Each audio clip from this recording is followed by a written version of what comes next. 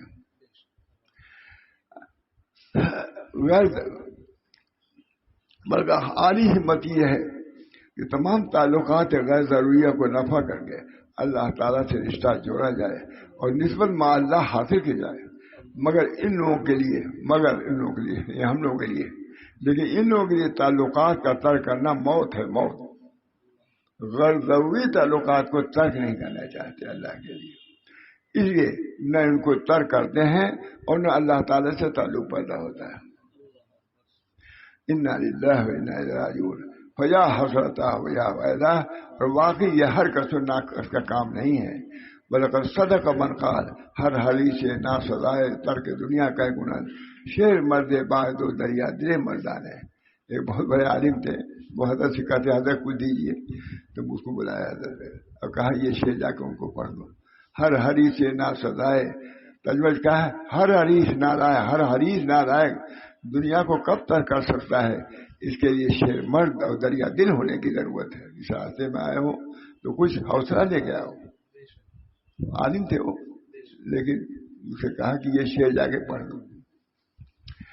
نیز فرمایا کہ علماء جیسے، نیز فرمایا کہ علماء پر جیسے یہ فریضہ ہے کہ عقائد اور فقہ کا علم حاصل کریں، اسی طرح ان پر دو فریضے اور بھی عائد ہوتے ہیں، اور وہ یہ کہ اللہ تعالیٰ سے محبت و نسبت حاصل کریں علماء کو، اور ثانیہ یہ کہ رذائل نفس کی اصلاح کریں اور نفس امارہ کو شریعت اور سنت کا اتباع کر کے مطمئن نہ بنائے، اور یہی تصوف و طریقت کا مقصود ہے، اور یہی اس کی غایت و غرض ہے۔ جب یہ بات محقق ہو گئی کہ رذائل نفس کا ازالہ اور نسبت مع اللہ کی تحصیل ضروری ہے، تو اب سمجھیے کہ اس کے لیے سب سے آسان صورت یہ ہے کہ اپنے آپ کو کسی کامل مکمل کو سپرد کر دو۔ اس لیے عادت اللہ یوں ہی جاری ہے، یا باطنی دولت بغیر صحبت اور خدمت اللہ کے حاصل نہیں ہوتی، اگر تو سنگ مار اس کے بعد بیٹھ گیا۔ اے ملو بطاعت اللہ واتقوا معاصی اللہ ومروا اولادکم بامتثال الاوامر واجتناب النواہی۔ اللہ تعالی ہم سب لوگوں کو اس نسبت کے تحصیل کی فکر پیدا فرمائے، طلب پیدا فرمائے۔ ظاہر ہے کہ ایک معمولی آدمی سے تعلق پیدا کرنے کے لیے بہت کچھ کرنا پڑتا ہے، کسی امیر سے تعلق پیدا، تو اللہ رب العزت کا تعلق جب چاہتے ہیں، جو جن کے پاس یہ تعلق ہے مجھ سے تعلق جوڑنا ہوگا، اخلاص کے ساتھ جوڑنا ہوگا۔ اس بنا پر ہر حدیث سے نا سزائے ترک دنیا کا گناہ، شیر مرد باعث دریا دل مردان ہے۔ مردان نہیں بیان کر سکتا، لیکن یہ بات یہ ہے، بہت ہی اچھی کتاب ہے۔ اللہ تعالیٰ ہم سب لوگوں کو ان اصول کو سمجھنے کی ضرورت ہے۔ جیسے ہر چیز کے لیے کچھ محنت کی ضرورت ہے، مشقت کی ضرورت ہے، تو اللہ تعلق کے لیے بالکل یوں ہی آئے حاصل ہو جائے، یہ تو اس کی بے قدری ناقدری ہوئی۔ اس بنا پر اللہ تعالیٰ بھی کچھ آزماتا ہے، مشائخ سے کچھ باتیں سہتا ہے، تو اللہ تعالیٰ اس کو عطا بھی فرماتے ہیں۔ یہ سلسلہ اب تک رہا ہے اور انشاءاللہ قیامت رہے گا۔ اللہ تعالیٰ ہم سب لوگوں کو اس سلسلے سے جوڑے رکھیں، اور اس کے جو اصول و قواعد ہیں اس پر عمل کرنے کی بھی توفیق دیتا رہے، تاکہ یہ سلسلہ بھی قیامت تک جاری رہے گا اور ہم لوگوں کے ذریعے جاری رہے، ہم لوگوں کی سعادت ہوگی۔ اب بس اسی پر میں اکتفا کرتا ہوں۔ اللہ ہم سب کو اس کی توفیق دے۔ وآخر دعوانا الحمدللہ رب العالمین۔ اور آگے بہت عمدہ مضمون ہے، لیکن سرانے پر قابل نہیں۔